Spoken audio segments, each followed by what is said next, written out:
A big bowl win, back-to-back 11-win seasons, now an important offseason. The Blue-White Pulse is next.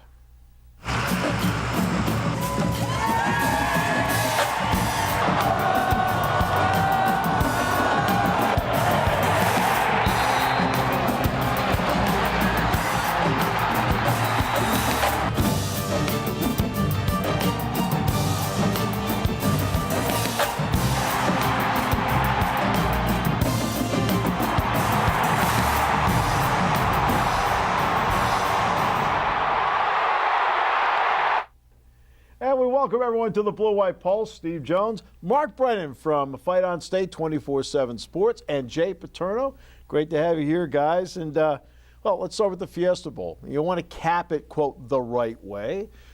Mark, you know, in watching it play out, what did you think of Penn State, and what did you think it tells us about where the program is right now? Well, I think, Steve, the fact that you get to a New Year's Six Bowl 2 years in a row kind of validates what they did the previous year. But to come out and play the way they did, really impressed. I mean, I love the way the offensive line played. Saquon Barkley going out with a bang. The defense coming up with big plays when it needed to. Nothing was perfect in that game, but I think to come out and play the way they did and get that win, you know, building on last year's Rose Bowl was really good. You know, Jay, now that brings up, you know, when you get a win like that, you saw how Penn State had to react last year to the Rose Bowl. They didn't win it. What does it mean for the winter program when you do win it? What does that do for it? Well, it's a double-edged sword. It's either a big lift and everybody's confident about what's going to happen next year, or it becomes a complacency thing. And I don't think you'll see that from this guy. You look at McSorley, I think there's a guy that's going to make sure that this is not a complacent football team. And he's going to have a different leadership role this year because without Barkley, without Kabinda, without so many guys, you know, without Gesicki, he's going to have to really take that upon himself. But I anticipate they'll have a great winter program, and we'll see what happens in the spring. All right, so let's get to the update desk and Allison Luthman. Hey guys, welcome to your Blue-White Pulse update, bringing you everything you need to know in the happenings of Penn State football. There have been so many transitions in this program lately, such as bringing David Corley as a running backs coach at the same time they're welcoming some of the top recruits of the 2018 class to the roster for this season. We're going to delve deeper into both of those subjects just a little bit later in the show, but before we do, we know there hasn't been a combine, there hasn't been a pro day, but we're going to take a look at Mel Kiper's way too early top 10 draft picks. Here's a look at those top 10 picks for the 2018 draft. Familiar face there, number 4, Saquon Barkley. Kiper says Barkley is built for today's NFL as a do-it-all runner and pass catcher out of the backfield, but we do have to keep in mind teams are still in the early processes of their evaluation, and there really is a long time till the draft. So we will be keeping you updated on all of those happenings. Guys? Thanks so much, Allison. Appreciate that very much. We talk about the springboard. It's an important offseason, Mark. I mean, you know, because now you've got some momentum. So how important is the offseason as to what we're seeing here? Well, you know, I think it's big. Again, as I mentioned earlier, Steve, you have a situation where now they've kind of validated themselves. So you have to build on that. You're losing a guy like Saquon Barkley. You're losing a lot of good seniors. I mean, the Marcus Allens, the Kabindas, as was mentioned before. So now who's going to step into those leadership voids? Jay mentioned McSorley is an obvious candidate, but they have other guys who are going to have to step up as leaders. So beyond just the physical end of it, they're going to have, you know, a little bit different group of guys step up and be leaders. And that's interesting because there were guys on this team that were natural leaders to begin with. That senior class had several natural leaders. We don't quite know who the natural leaders are. No, and I think the other thing, too, is you're in a different – a lot of programs go through this where they have really, really big time in terms of what the public perceives recruiting classes, and those guys come in a little bit differently than this group, like McSorley and those guys came in where there's a little more hunger there, whereas you're bringing in guys that think they've made it already. So it'll be curious to see how that kind of all goes in together and blends in. All right, so let's take a look at the way too early top 10. Allison mentioned the way too early combine. Well, let's talk about the way too early top 10. I can't believe they ranked Alabama number 1.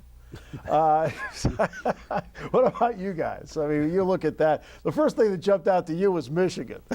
Right. Well, I think Michigan may be in there for clickbait just a little bit. I think they may have thrown the Wolverines in there so people are able to, you know, oh, Michigan is in there. Let's click on that. Well, you know, these top 10s generally, if you look at the teams that just won their bowl games or did well in the bowl season, they end up there. Yeah. I mean, you look at Penn State at 9, they lose 7 guys on defense. They lose really the core of that offense with Hamilton, Barkley, and Gesicki. Yeah. Obviously, McSorley's back. So, you know, should they be 9? Who knows? You know, that's the beauty of it. That's why we argue. You know what most of those teams have in common? Most of them have their quarterbacks back. Right, that does make a difference. You know, not all, but most of them have their quarterbacks back. Well, it would be really interesting to see Alabama losing all the players that they've lost maintain at number 1. Well, they have 2 quarterbacks. Right. Allison and Mark look at recruiting after this.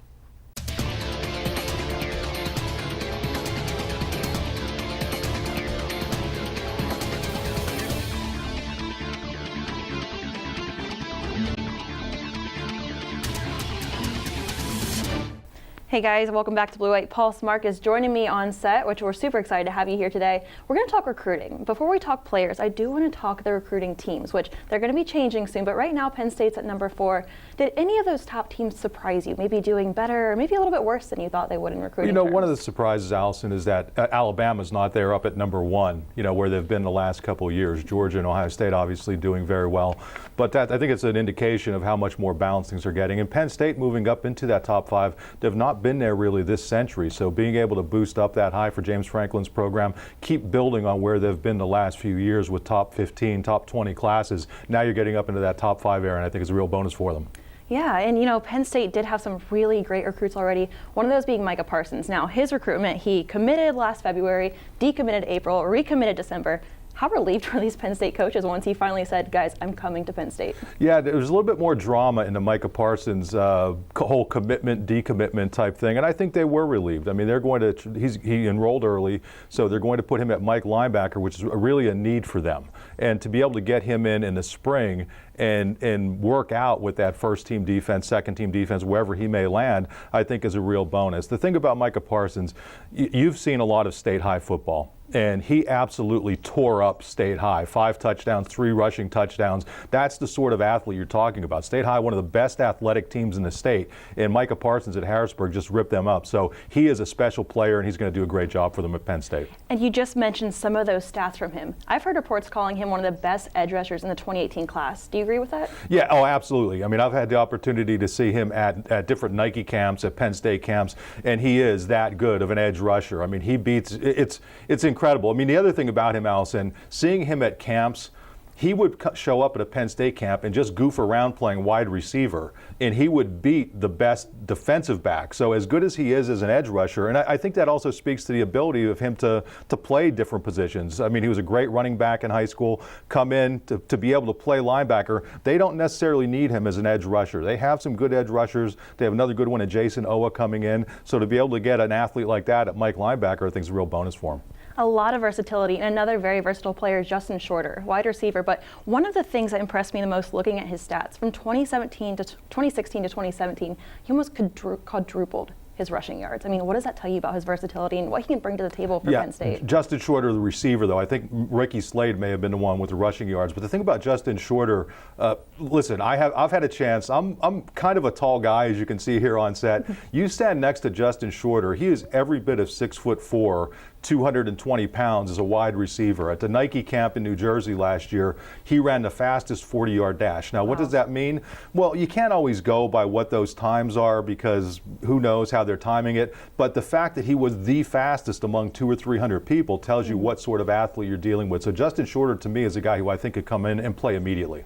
And you had just mentioned Ricky Slade. Yeah. When you look at his highlights, I mean, it almost just doesn't look fair compared to some of these high school teams. So when it comes to him and even these other recruits, what kind of transition does it take for them to go from a high school environment where they're just on top to a collegiate level where they're back on the bottom and have to work their way up? I think for a guy like Ricky Slade and the skill players, it's actually easier. I mean, we saw it with Saquon Barkley a couple years ago, and I'm not saying that Ricky Slade's the next Saquon Barkley, but when you're a skill player, I think it's easier to come in because those skills kind of translate more easily to the college level. The more difficult part is for the big linemen, especially the offensive linemen. We've seen that at Penn State. But in terms of Ricky Slade, listen, this is a guy who's going to come in, give you a different kind of back than you've had the last couple of years. He's different than Miles Sanders. He's different than Journey Brown. He's obviously different than Saquon. He's a smaller guy, super quick, tough, more of a scat back type, can catch the ball really well out of the backfield. So he's going to be a nice complement to what they have there. Yeah, and are any of these freshmen, do you think they actually have an impact or the possibility to make an impact on this 2018 season, or is it going to be something where they need developed a little bit longer until they can do that? I think the guys who have a chance to make an immediate impact are Micah Parsons, Justin Shorter, as I said, at receiver, You know, one guy who's kind of under the radar, Pat Freiermuth. He's a tight end. He's a big kid, 6'5", 240, 250 pounds. While I like Zach Kuntz, he's another tight end. He's a guy who is a little bit thinner. So I think Freiermuth, that's a position of need. I think he has an opportunity to come in. And then the kicker, Pinegar from Iowa, I think he can get some things done. You mentioned the tight end position, Penn State losing Mike Gesicki. You mentioned Saquon Barkley.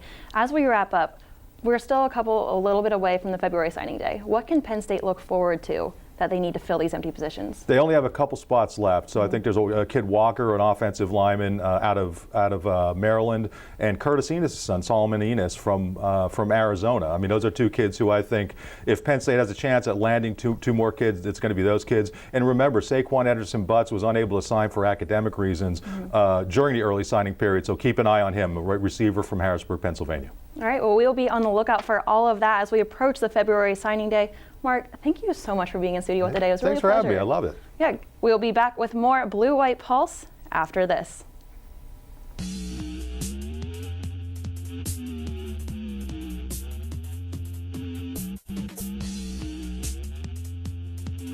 Welcome back to the Blue White Pulse. Steve, Mark, Jay, great to have you with us.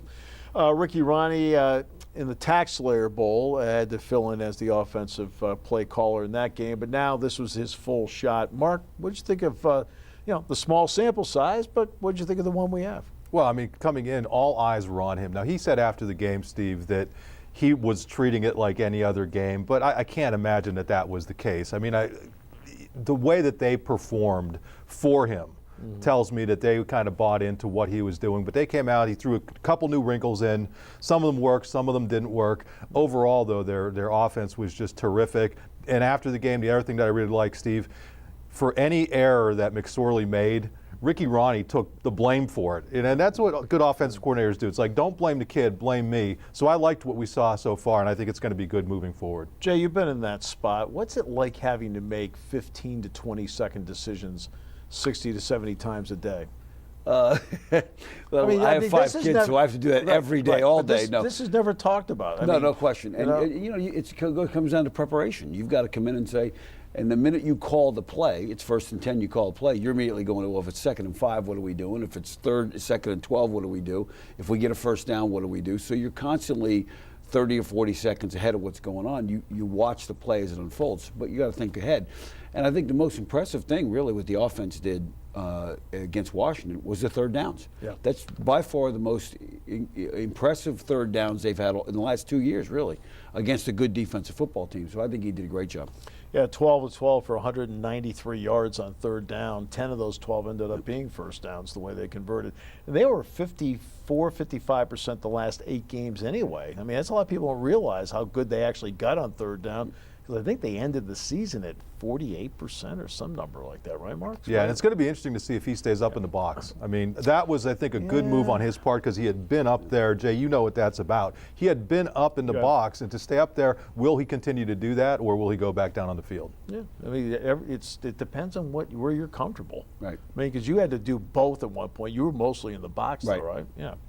And you can see, in fact, your dad was in the box his entire career as an assistant. The first time he was down the field was as a head coach. Yeah. Yeah. All right. Now, you're allowed to have 10 full-time coaches now. They saved the running backs coach spot until the hiring time in early January. David Corley is going to be the new running backs coach, and he comes here from Army. So, Mark, what do you know about him? Well, at Army, obviously, they don't or pass the ball a whole awful lot. But the one thing I love that he hung his hat on, they build themselves as the most physical blocking wide receivers in the nation. So this is a guy, he has a history coaching running backs at other schools. So to come in, and you know what, he's also a really good recruiter in the Virginia area. So to have some of that background, I think he's going to be a good fit for the program. And I think running back, all my friends that are running back coaches will kill me for saying this, but if there's one position where you can transition to coach from any other position on offense, it's running back, because a lot of the plays, it's, you're teaching a guy to take the ball and read the blocking and that kind of stuff. So it's not that drastically different. And I think he'll do a good job. No question. Well, he will not be teaching Saquon Barkley, because Saquon Barkley that would make it easier to go. Yes, it would. It would make life a lot easier. In fact, our ratings would go up. He was sitting in one of the chairs here. Right. Nice. But, no offense, but I think he's a bigger draw than us. Yeah, he's a bigger draw than Trey even, right? we can Toss debate that. Okay, but the Saquon Barkley career obviously was outstanding. This is what he, look at the numbers. They're all off the charts. So many records that he set along the way. And, all right, so now you got to replace him. So, Mark, Jay, let's go through, quote, replacing him. Well, I thought it was great that Miles Sanders was able to get a lot of work in the bowl game. We saw what he's about. The key with Miles Sanders, obviously, is holding on to the football. Saquon Barkley, one of his most underrated skills was that he never fumbled. But I think you're going to see a little bit more running back by committee. I don't think there's anything wrong with that. Keep guys fresh. Maybe work Ricky Slade in a little bit. Journey Brown, we've heard a lot of things about. I'm not sure about Mark Allen, where he's going to fit in, but I think it's going to be a little bit more running back by committee. The reality is this is a generational player. This is a guy that comes along. So you're not going to replace him and have a guy that can return kicks, catch the ball, do all things effective, hold on to the ball like he did. So fans have to be realistic. And if the guys behind him were as good as he was, they would have been playing a lot more. So there's going to be some drop off. But that said, one of the things that made Barkley go was McSorley's ability to throw the ball in the clutch, and vice versa. So how that affects the offense as a whole is going to be interesting to watch. And also the new set of running backs are coming at a time to get more carries when the offensive line is coming of age and finally has some depth, which now brings the Tommy Stevens component in. He's on the depth chart as the Lion, so what about the Tommy Stevens component? Well, number one, you hope he stays if you're a Penn State fan, but you could use him in so many different ways. I think he could help offset the loss of Mike Gesicki a little bit. There's a lot of different things he could do that could help complement that running game and the passing game. Yeah, I think the question for Tommy Stevens will be, what does he see himself doing when college football is over? Because he does have the physical skill. In fact, more so than McSorley does, because of the height. He has the athleticism, and he's got a bigger arm than McSorley does. So we'll have to see what he does. All right, so we've looked at the offense, we've looked at recruiting. Next, we'll take a look at the defense as we continue with Blue White Pulse.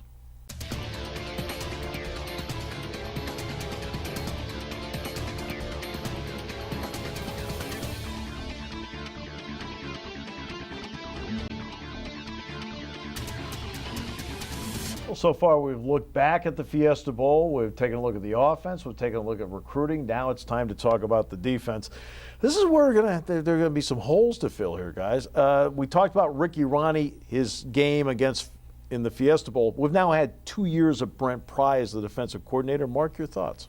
Well, when Bob Shoop left, everybody thought, oh my goodness, it's the end of the world. And obviously here you are a couple years later, and where's Bob Shoop? With all respect to him. Yeah. And you look at the job that Brent Pry has done.